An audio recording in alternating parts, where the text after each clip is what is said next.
Hace ya algunos días, cuando estaba conduciendo el auto, me tuve que detener en un semáforo que estaba en rojo y mientras esperaba apareció por la ventanilla del auto un hombre de pelo largo, barba larga, bastante desaliñado de aspecto, a pedirme alguna moneda.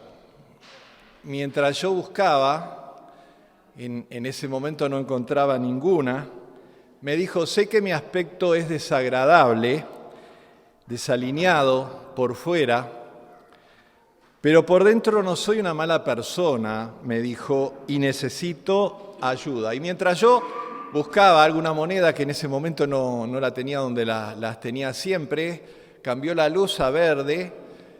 Yo no me pude detener más porque había bocinazos para que avanzara y avancé sin darle ninguna ayuda a aquel que me había pedido algo, ¿no?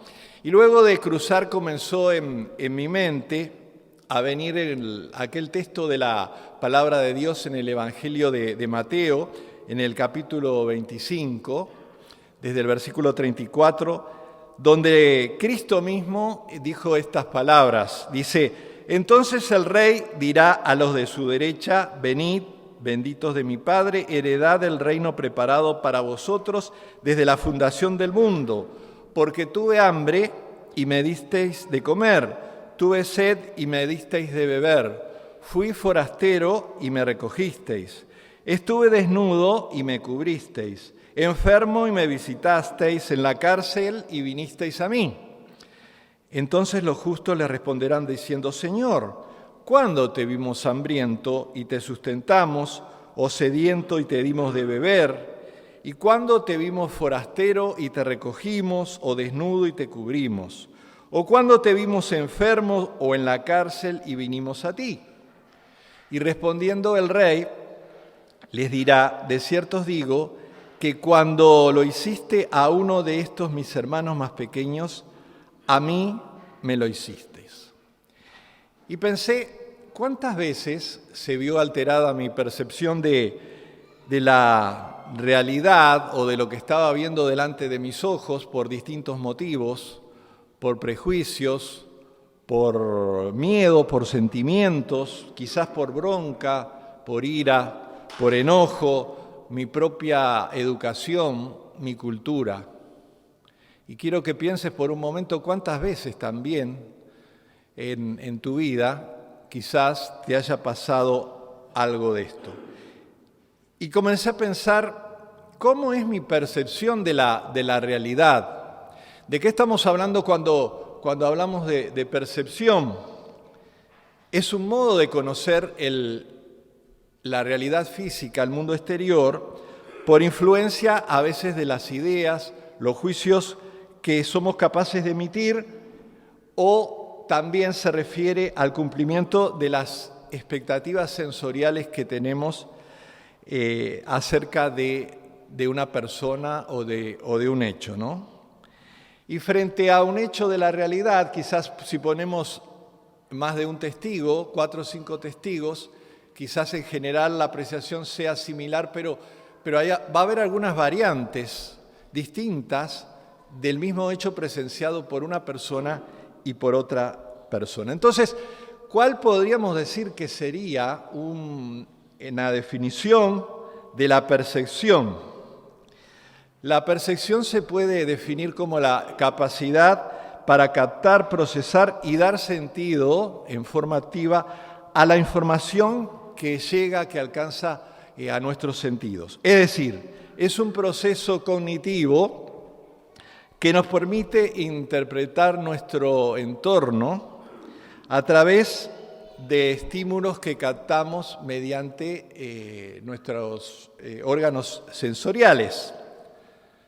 Y frente a lo que pasó en aquel día, con aquel hombre que se apareció en la ventanilla de mi auto, mi percepción podría haber sido: este es un vago, o quizás está pidiendo dinero para comprar drogas o alcohol. Si le doy dinero se van a acostumbrar y va a vivir así, no debería darle.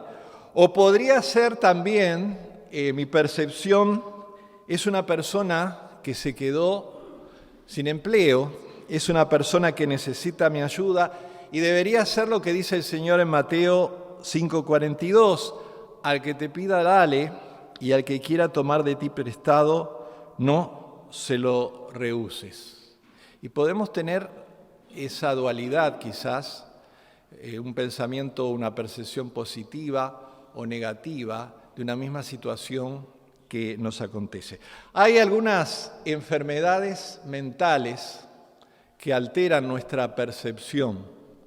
La esquizofrenia, la paranoia, por ejemplo, son trastornos mentales graves que interpretan la realidad de una manera anormal. La esquizofrenia puede provocar una combinación de delirios, alucinaciones, trastornos graves en el pensamiento, en el comportamiento, que afecta la forma positiva de razonar a diario y que puede ser incapacitante.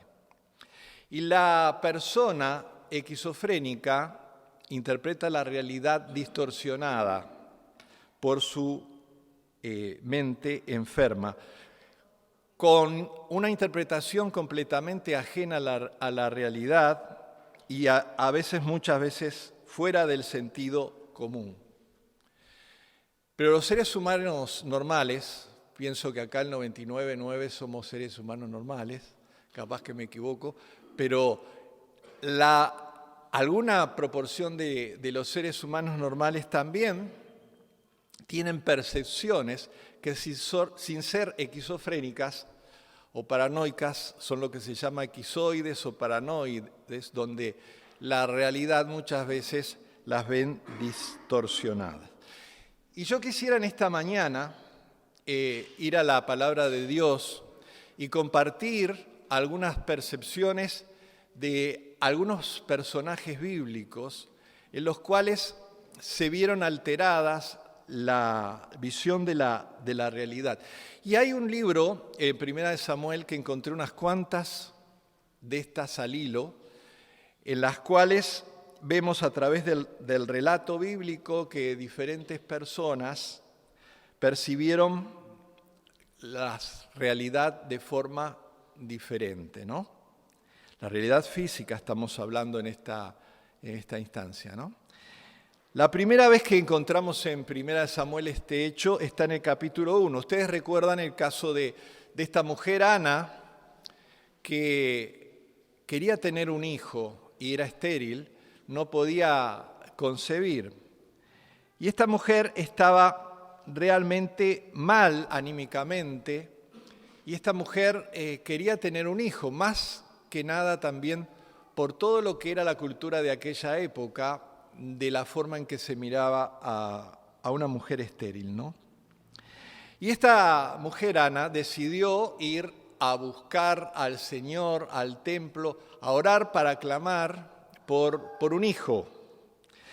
Y en el capítulo 1 de 1 Samuel, el versículo 12, dice: mientras ella oraba largamente delante de Jehová, Elí estaba observando la boca de ella. Pero Ana hablaba en su corazón y solamente se movían sus labios y su voz no se oía, y Elí la tuvo por ebria. Entonces le dijo Elí: ¿hasta cuándo estarás ebria? Digiere tu vino. Y Ana le respondió diciendo: no, Señor mío, yo soy una mujer atribulada de espíritu, no he bebido vino ni sidra, sino que he derramado mi alma delante de Jehová. Y Elí allí dejó volar su imaginación y veía a esta mujer que movía los labios, pero no sentía ninguna palabra, e interpretó que Ana estaba borracha, estaba ebria. Lo que dice el versículo 9 de este mismo capítulo 1 nos informa que Elí estaba sentado en una silla junto a un pilar del templo de Jehová. Parece que Elí no tenía mucho para hacer, estaría un poco aburrido o ocioso, Y estaba allí mirando a su alrededor lo que pasaba y vio a esta mujer que dice estaba atribulada en su corazón por el problema que le acontecía y le dio otra interpretación. Una de las cosas que altera nuestra percepción es el ocio, ¿verdad? Donde hay muchos ociosos, hay muchos problemas. Recordemos el caso de David, ¿verdad? Que su pueblo estaba en la guerra, defendiendo allí, y él estaba tranquilo, descansando, durmiendo en el palacio y ocioso. Y subió después de una siesta a la azotea del palacio y allí percibió con sus sentidos a aquella mujer que se estaba bañando en el patio del vecino, ¿no? Y su razonamiento se vio entenebrecida por la percepción que sus ojos tenían. También en 1 Timoteo, en el capítulo 5, versículo 13, Pablo nos informa de cierto grupo de mujeres de la iglesia y dice que debido a la ociosidad comenzaron a hacer comentarios de otras. Y dice, y también aprenden a ser ociosas andando de casa en casa, y no solamente ociosas, sino también chismosas y entremetidas, hablando lo que no debieran. Y de alguna manera, muchas veces el chisme es una distorsión, puede ser una distorsión de la realidad, ¿no? Puede ser una forma, a veces, que tenemos de poner una persona y ponerle un rótulo, bueno, atorrante, vago, y distintas cosas. Y luego que lo empaquetamos a la persona, ¿verdad? Miramos todo lo que esa persona dice o hace a través de lo que nuestra percepción nos dice, ¿no? Pero continuando con el libro de Samuel, nos informa que Dios percibió lo que Ana decía, la necesidad de Ana, y Dios le dio a Ana lo que pedía en su oración. Dios siempre tiene la percepción correcta de cada cosa, ¿verdad? Nosotros de afuera podemos ver alguna actitud o alguna conducta, pero en realidad el que percibe claramente es Dios lo que hay en nuestros corazones. Y tiempo después, Dios contestó la oración de Ana y le dio un hijo, al que puso Samuel. Y Ana había prometido en su oración que lo iba a poner a Samuel, lo iba a dedicar al Señor, lo iba a dedicar al servicio del Señor. Y en 1 Samuel, en el capítulo 3, desde el versículo 3, encontramos que ya Samuel, allí, de niño o adolescente tal vez, estaba ya en el templo porque Ana cumplió su promesa y allí estaba con Elí en el templo y estaba durmiendo en el templo de Jehová donde estaba el arca de Dios. Y antes que la lámpara de Dios fuese apagada, Jehová llamó a Samuel y él respondió, heme aquí. Y corriendo luego a Elí dijo, heme aquí, ¿para qué me llamaste? Y Elí dijo, yo no te he llamado, vuelve y acuéstate. Y él volvió y se acostó. Y Jehová volvió a llamar otra vez a Samuel, y levantándose Samuel vino a Elí y dijo, heme aquí, ¿para qué me has llamado? Y él dijo, hijo mío, yo no te he llamado, vuelve y acuéstate. Y Samuel no había conocido aún a Jehová, ni la palabra de Jehová le había sido revelada.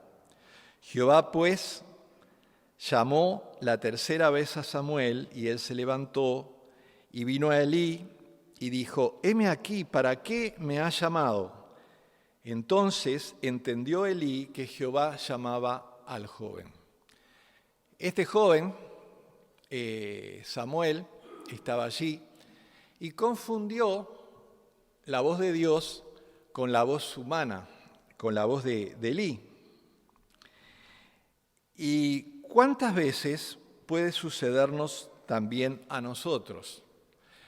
A veces podemos confundir la voz humana o los consejos humanos y tener una percepción de que ese consejo es correcto, que está bien, pero muchas veces nuestra percepción es equivocada porque no es la voz de Dios el consejo que escuchamos. Si bien es bueno, como hijos de Dios, consultar, pedir consejo a algún hermano o hermana que pueda ayudarnos, si está bien, pero muchas veces confundimos la voz de Dios con la voz de las personas. Y craso error, porque muchas veces no estamos adiestrados espiritualmente para escuchar la voz de Dios y nuestra percepción se distorsiona. El apóstol Pablo, en la primera carta a los Corintios, habla de 3 tipos de personas. Habla del hombre natural, habla del cristiano carnal y habla del cristiano espiritual. Y en 1 Corintios 2:14 dice lo siguiente, la Escritura: pero el hombre natural no percibe las cosas que son del Espíritu de Dios, porque para él son locura y no las puede entender porque se han de discernir espiritualmente. No percibe, dice. El que no tiene al Señor en su corazón no percibe las cosas que son del Espíritu de Dios. Pero a veces le sucede lo mismo al cristiano carnal. Fíjense en ustedes, Samuel estaba, hacía ya algunos años, pero no conocía al Señor, no había tenido una comunión con el Señor, no había tenido contacto con el Señor. Y estaba allí en el templo de Dios, ¿no? Samuel no pudo entender o percibir que era Dios que le estaba hablando porque no conocía al Señor. Y a veces el hombre natural siempre, pero a veces aquel cristiano que no está en comunión con el Señor le cuesta percibir dentro de la realidad lo que es del Señor y no es. Tiempo después encontramos en la palabra, allí en 1 Samuel, que Samuel conoció al Señor y Samuel fue un hombre de Dios que fue muy utilizado en las manos de Dios. Pero esto no lo libró tampoco, a pesar de haber consagrado su vida al Señor, de tener una percepción equivocada de los hechos. Cierto tiempo después, el Señor le mandó a Samuel que fuera a la casa de un tal Isaí, porque tenía que ungir a uno de sus hijos como rey. ¿Qué había pasado? Habían elegido rey. El pueblo había elegido rey a Saúl. Y lo había elegido, dice 1 Samuel 9:2, hablando de Cis, el padre de Samuel, dice que Cis tenía un hijo que se llamaba Saúl, joven y hermoso entre los hijos de Israel. No había otro más hermoso que él, de hombros arriba sobrepasaba a cualquiera del pueblo. ¿Y qué dijeron? Este es el rey.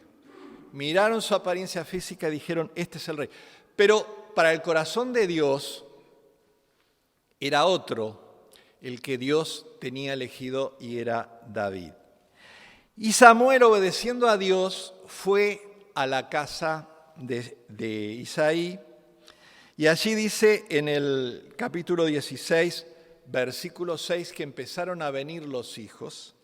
Y aconteció, dice la palabra, que cuando ellos vinieron, él vio a Eliab y dijo, de cierto delante de Jehová estás ungido. Es este, dijo, grande, fornido, capaz que rubio también, de ojos celestes. Dijo, este es el rey. ¿Qué le pasó a Samuel? lo mismo que le había pasado al pueblo. Antes, miraron lo que sus ojos físicos ven y no pudieron ver más allá o confundieron la capacidad de esa persona con una característica particular que vieron en esa persona, ¿no? En psicología moderna hay un aspecto que se conoce como el efecto halo. ¿Qué es el efecto halo? El efecto halo es uno de los sesgos cognitivos más conocidos en psicología y que podemos observar cotidianamente, ¿no? Con mucha frecuencia en la vida cotidiana. ¿En qué consiste? En la realización de una generalización errónea, especialmente de una persona, a partir de una sola característica o cualidad de la persona o también puede ser de algún objeto, ¿no? Es decir, realizamos un juicio previo a partir del cual generalizamos el resto de las características de esa persona, ¿no? Se trata de tener esa tendencia basándonos en uno de sus rasgos a definir a la persona. Si fulano tiene un buen aspecto, también quizás será un buen ciudadano, responsable, respetará la ley, va a ser un buen trabajador, buen empleador, buen esposo. Y a veces se da en las selecciones de personal. A veces se da también en la elección del novio y de la novia. A veces se da en la vida pública, en el voto, donde la percepción de algunas personas miran determinadas cualidades externas o físicas o la capacidad de hablar del candidato y dicen, este es. Y hermanos, cuidemos nuestro entendimiento para no juzgar las situaciones y las cosas de acuerdo a las apariencias. Este es, dijo Samuel, vamos a ungirlo. Y en 1 Samuel 16:7, Jehová respondió a Samuel, dice, no mires su parecer, ni a lo grande de su estatura, porque yo lo desecho, porque Jehová no mira lo que mira el hombre, pues el hombre mira lo que está delante de sus ojos, pero Jehová mira el corazón. Nuestra percepción puede verse afectada también por los prejuicios. Cuidemos nuestro corazón para que nuestra percepción no se vea afectada por lo que vemos externamente. Pero hay otras condiciones en nuestra vida que también afectan nuestra percepción. En Primera de Reyes 19, un pasaje muy conocido, que encontramos a un hombre de Dios, al profeta Elías, que venía de una gran victoria con los profetas de Baal. Y allí habían hecho un desafío donde hicieron un altar, ¿se acuerdan? Pusieron allí al becerro y estaban clamando a Dios para que descendiera fuego del cielo y quemara el holocausto. Y el Dios que hiciera eso, ¿verdad?, era el Dios verdadero. Y los profetas de Baal se acuchillaban, los profetas de Baal danzaban, los profetas de Baal buscaban de distintas formas que eso sucediera, pero Baal no respondió. Y Elías oró al Señor, descendió fuego del cielo, consumió el holocausto y Jehová, los profetas vieron que Jehová era realmente Dios. Frente a esa alegría y esa victoria, ¿qué le pudo pasar al profeta? Cuando escuchó que la reina iba a matarlo, como él había hecho con los profetas de Baal, le entró miedo y huyó, ¿no? Y el miedo muchas veces también nubla nuestra percepción. ¿Cuántas personas hay que por miedo de enfrentar la realidad no toman decisiones correctas o entra la depresión, el pesimismo, incluso el suicidio? El miedo produce cambios inmediatos en nuestro cuerpo. Aumenta nuestra presión arterial, aumenta el nivel de glucosa en la sangre, taquicardia, aumenta la adrenalina, mueve nuestro físico. Y Elías, aquel gran hombre de Dios, dijo: pobrecito de mí, solo yo soy el que adoro al Señor, todos se han extraviado, todos se han ido tras los ídolos, todos están contra mí, la reina quiere matarme, ¿qué voy a hacer? Pobrecito de mí. ¿Y cuántas veces, frente al miedo de la situación, como hijos de Dios, como este gran hombre de Dios también, nosotros tenemos miedo y alteramos nuestra visión de aquel Dios todopoderoso? Pero me gustaría ver un poquito, ir al Nuevo Testamento y poder observar algunos pasajes. Hay muchos pasajes, les decía, tanto en el Antiguo como en el Nuevo Testamento, donde las percepciones de las personas se ven distorsionadas. Pero miremos cómo percibía el Señor Jesucristo la realidad que le rodeaba. Miremos cómo son los ojos del Señor para mirar. En Mateo 9:36 dice del Señor: y al ver las multitudes, tuvo compasión de ellas, porque estaban desamparadas y dispersas como ovejas que no tienen pastor.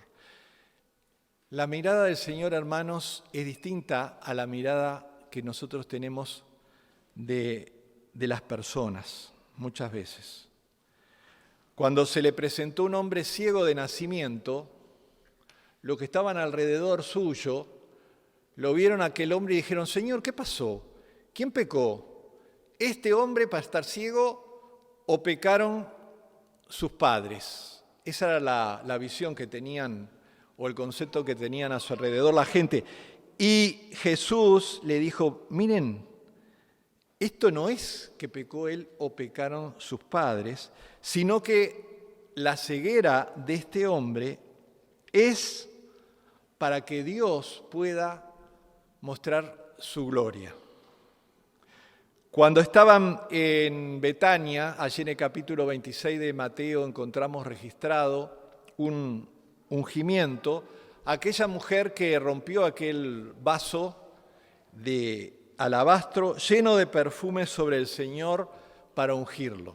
Mateo 26:8 dice cómo reaccionaron los que estaban viendo allí sus discípulos. Dice: al ver esto los discípulos se enojaron diciendo: ¿para qué este desperdicio? Porque esto podría haberse vendido a gran precio y haberse dado a los pobres. Y entendiéndolo Jesús les dijo: ¿por qué molestáis a esta mujer? Pues ha hecho conmigo una buena obra. Lo que aquellos discípulos que caminaban con él dijeron: esto es un desperdicio, para el Señor lo percibió como un reconocimiento de su gloria, ¿no?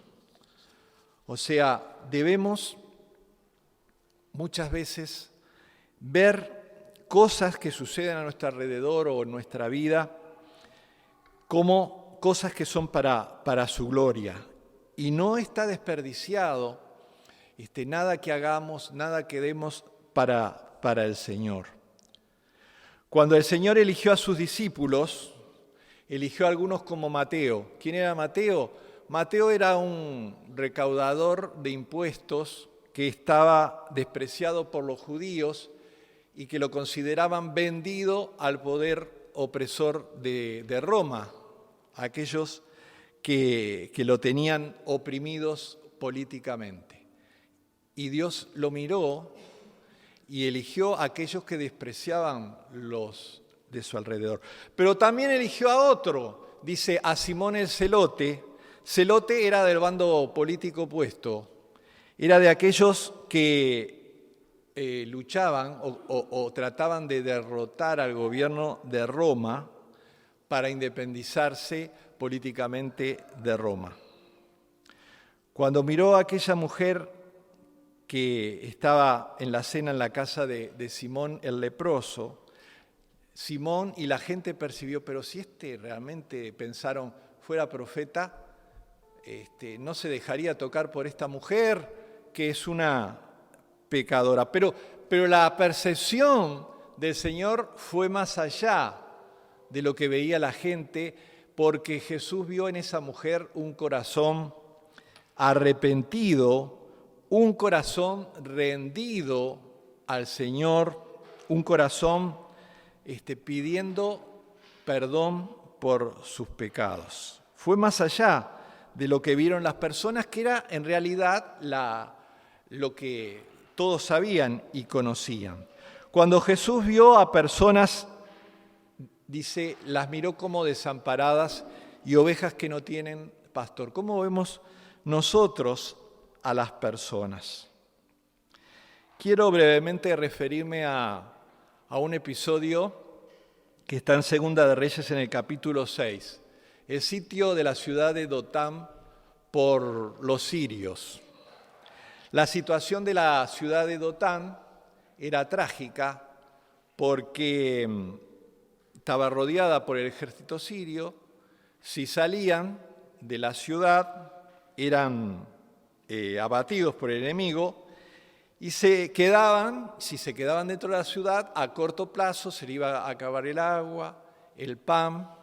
Era una situación realmente crítica, extrema. Y allí estaba el profeta de Dios Eliseo, que estaba de alguna manera capacitado por Dios para ver más allá de la realidad que los rodeaban. Y en Segunda de Reyes 6, 15 al 17, dice que se levantó de mañana y salió el que servía al varón de Dios, y he aquí que el ejército que tenía sitiada la ciudad con gente de a caballo y carros. Entonces su criado le dijo, al profeta Eliseo, Señor mío, ¿qué haremos? Y él dijo, no tengas miedo, porque más son los que están con nosotros que los que están con ellos. Hizo algo Eliseo, dice, y oró Eliseo y dijo, te ruego Jehová que abra sus ojos para que vea. Entonces Jehová abrió los ojos del criado y miró, y aquí que el monte estaba lleno de gente de a caballo y de carros de fuego alrededor de Eliseo. Hermanos, tenemos que aprender a mirar las situaciones que nos acontecen en nuestras vidas con una mirada con los ojos de Dios, con los ojos del Espíritu Santo. Tenemos que saber o aprender a ver algunas realidades físicas, no con nuestros ojos físicos, sino con nuestros ojos espirituales. Porque si miramos solamente con nuestros ojos físicos, realmente a veces no vamos a poder entender el propósito de Dios en nuestras vidas. Dice el salmista, aunque ande en valle de sombra y de muerte, dice, no temeré mal alguno, porque tú estarás conmigo. Y a veces vemos lo que nos pasa y decimos, ¿dónde está Dios? ¿Por qué no tengo respuesta a esta oración? Y Dios está ahí, muchas veces librándonos de cosas peores y actuando también para transformar esa realidad física en bendición para nuestras vidas. No dejemos que el problema grande que podamos tener afecte nuestra percepción de aquel Dios grande que está con nosotros, que está a nuestro lado cada día de nuestras vidas. Y aquellos que quizás están viéndonos por el canal de YouTube y quizás no conocen al Señor, como le pasó a Samuel los primeros años de su vida, también decirle que transformen la realidad, la percepción de sus vidas y busquen aquel Dios todopoderoso que puede bendecir sus vidas. Pidamos en oración, como el salmista en el Salmo 119, abre mis ojos y miraré las maravillas de tu ley. ¿Cuántos, dice la Biblia en su palabra, se mantuvieron como viendo al invisible en momentos de dificultad, en momentos de luchas, en momentos de enfermedades? ¿Y cuánto debemos nosotros cada día mantenernos en estos tiempos tan difíciles de pandemia, de crisis de la ética, de problemas en todos lados, mantenernos mirando al Señor para ver la realidad espiritual como hijos de Dios que nos rodea, sabiendo que Él siempre tiene lo mejor para nosotros? Que el Señor nos bendiga en esta mañana y oremos para que Él nos pueda mostrar cada día y podamos sentir su presencia a nuestro lado, bendiciéndonos, ayudándonos cada día de nuestras vidas. Amén.